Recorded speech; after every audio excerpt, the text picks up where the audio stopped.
I was in Iraq in 2006 doing interrogations in support of the 5th Special Forces Group. We were in the southwest corner of the Victoria Base Complex.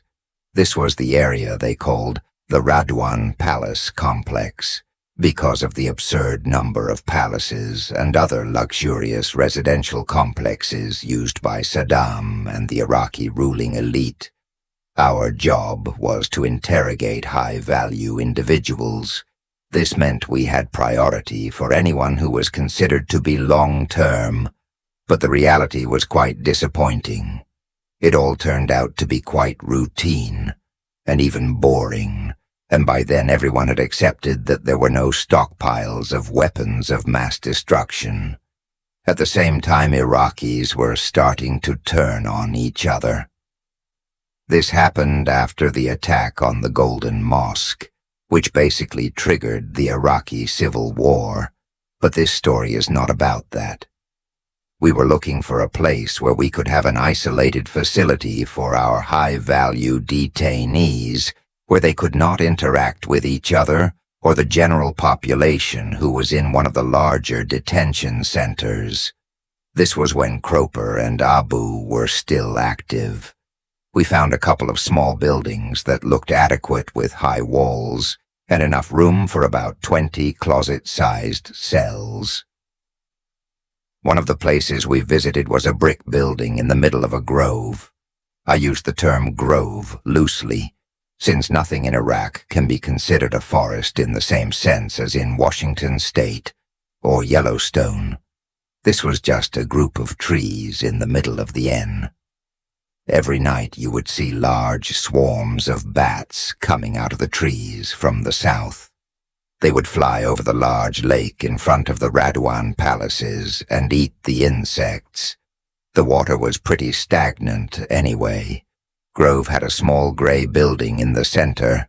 It was a round building, covered in dark marble on the outside, but reinforced concrete on the inside.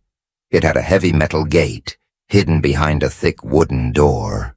At that time, we had no idea what the function of the building was. Some kind of storage for Saddam's palaces. There were no windows, pipes, or furniture. We didn't think it was any kind of residence because it looked more like a prison. Leos had already inspected it and found nothing out of place. We had no idea what the building was supposed to be, but we didn't care either.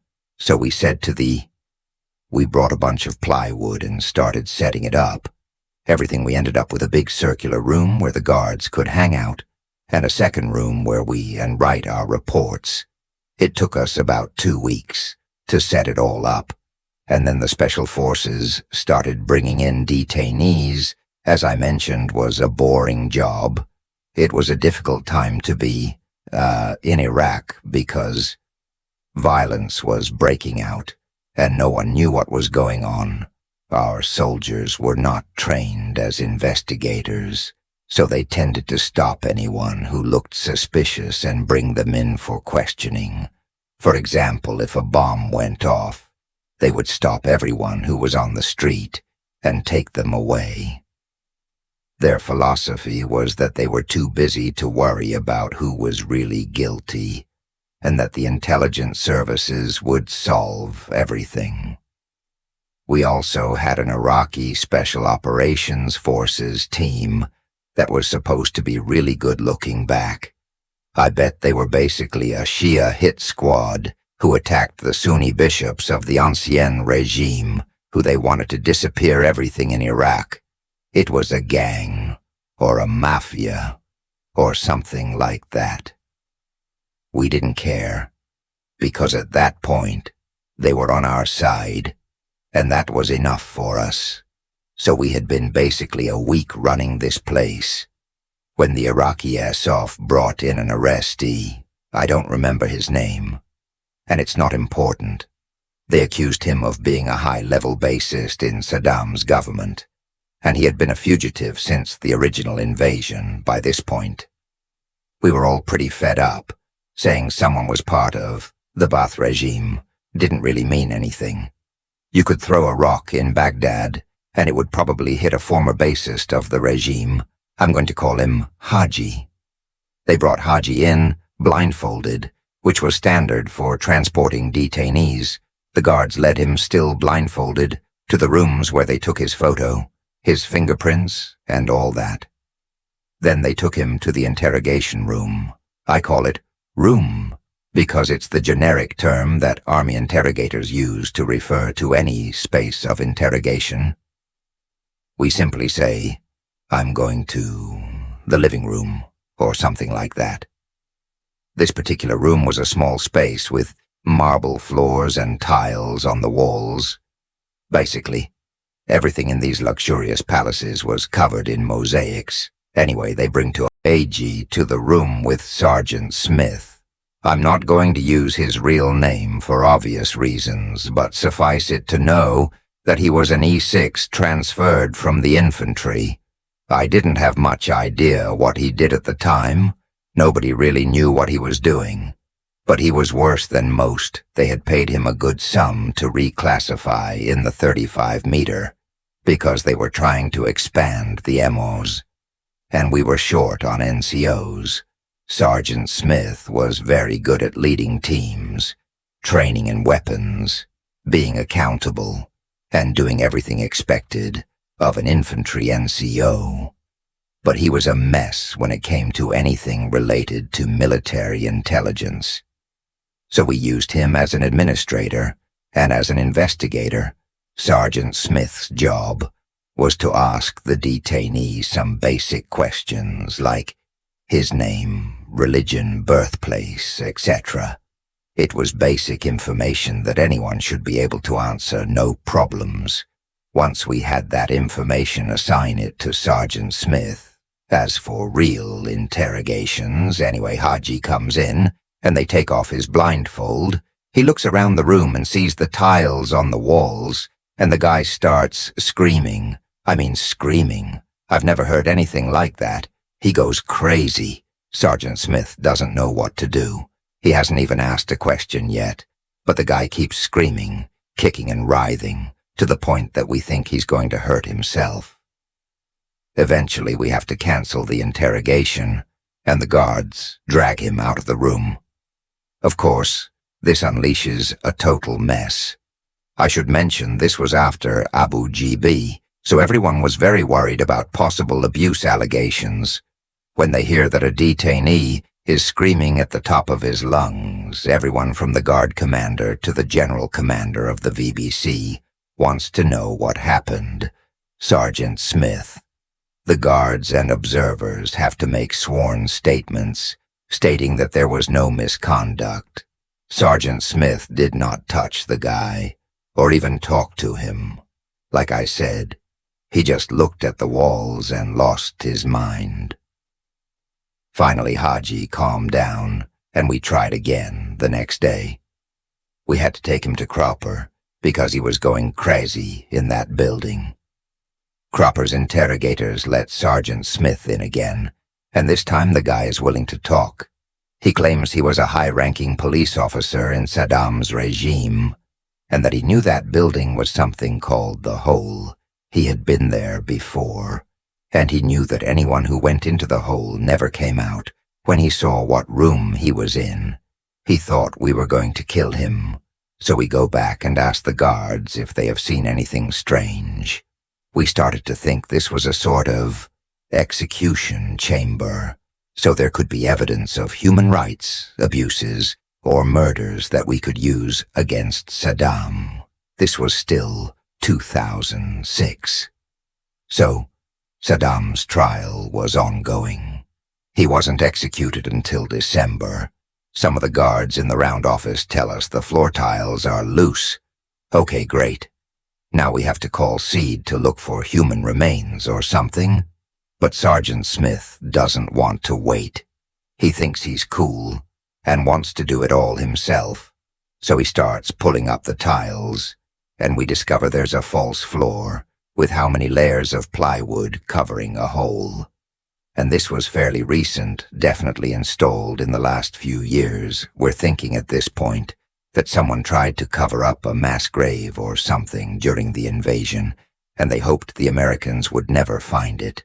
The hole itself is basically round and 2 meters wide and goes down a long way.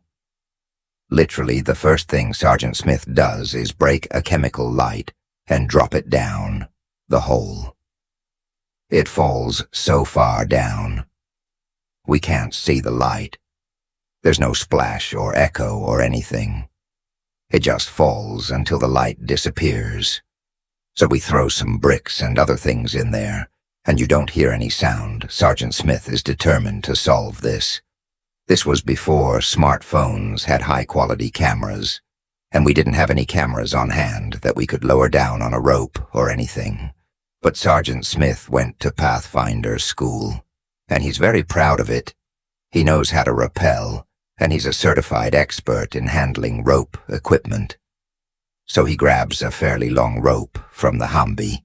He ties a Swiss seat on and hooks himself up. I can't stress how stupid this was. But no one stops him, so Sergeant Smith starts to descend into the... At first, everything is going well.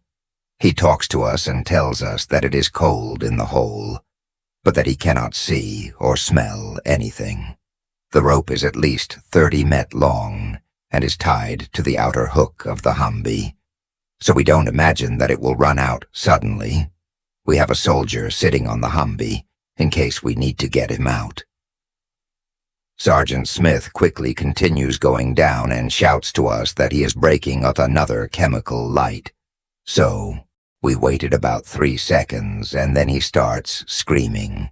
He didn't even have time to tell us what the sergeant was afraid of. Smith just screams, and then starts screaming in pain. It's even worse than the screams of the detainee from before. I have no idea what was going on down there. I imagine this is what someone would scream if they were being attacked. Now the guards are yelling at the soldier to get him out of there. He starts letting the Humvee advance and the rope starts to go up. The sergeant on duty is standing on the edge of the pit, looking down into the hole as he climbs the rope. I should mention at this point that Sergeant Smith did not have a weapon.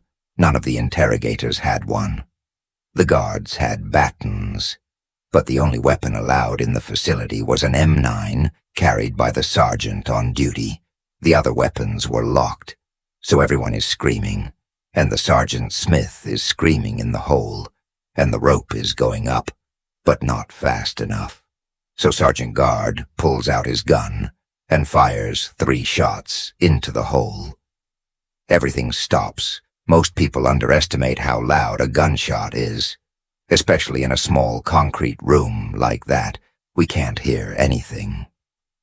Just the screeching sound of early onset tinnitus. But Sergeant Smith is no longer screaming, I'm sure of that. The rope keeps going up, but Sergeant Smith never comes with it. Eventually the rope is covered in blood and a black substance. The guards ordered everyone to leave. I never saw what happened. Afterwards, to this day, I have no idea what happened. There was an investigation, then the CD got involved, and all the stubs of affidavits. They moved all the interrogators to Croper, and we were never allowed to talk to the guards again. We were not from the same unit, so I didn't have much of a motive to relate to them all. I know is what I heard from the comrades in the 5th group.